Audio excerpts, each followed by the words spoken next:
Okay, so decades ago, we as consumers were subject to media picking and choosing what events were most important. And that was mentioned in that video that we watched in the previous lecture. And this is called gatekeeping.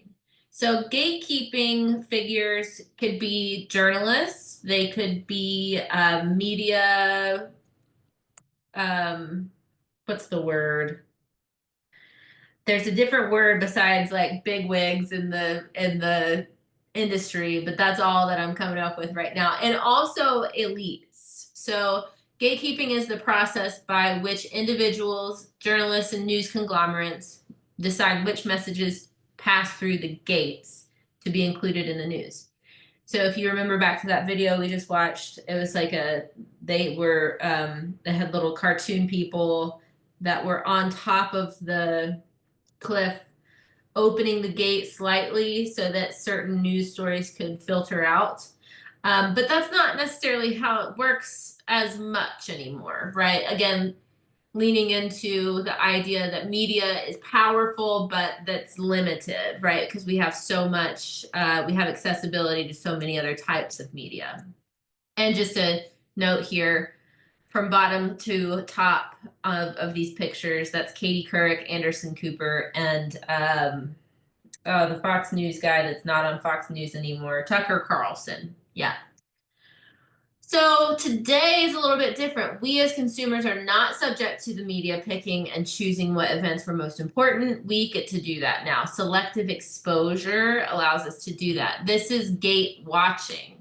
So gate watching is the ability of news consumers in the internet age to follow more news outlets and pick the news items relevant to them. You can sign up to follow different podcasts, news podcasts, etc. So we have that ability now.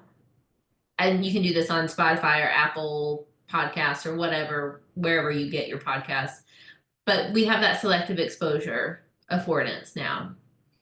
So not only do we pick and choose which news items are relevant, we contribute to the news also. So this is back to citizen journalism. We've talked about this a few times. Also, this is referred to as prod usage.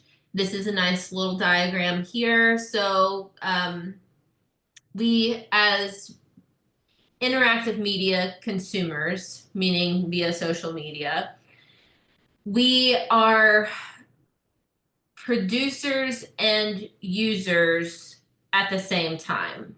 We create content, we share content, there's an interactivity component to it. So usage is where users both receive the news and contribute to or comment on news. And this blurs the lines between consumer and creator, content creator. Here's an example. This is actually something that I saw a couple years ago, so it's a little bit outdated now. But it was basically, there was a guy who, and I did choose someone who had his face blurred out here, but he reposted, right? So there's the first content regeneration of Jimmy Carville talking about the significance of Biden not doing a Super Bowl interview. And then at the same time, this content creator commented on their own post about age and statistics of Republicans and Democrats and how old is too old, et cetera, et cetera. So this is an example of prod usage. I'm going to pause here, but while you're ending this video, maybe you start thinking about where you find your news.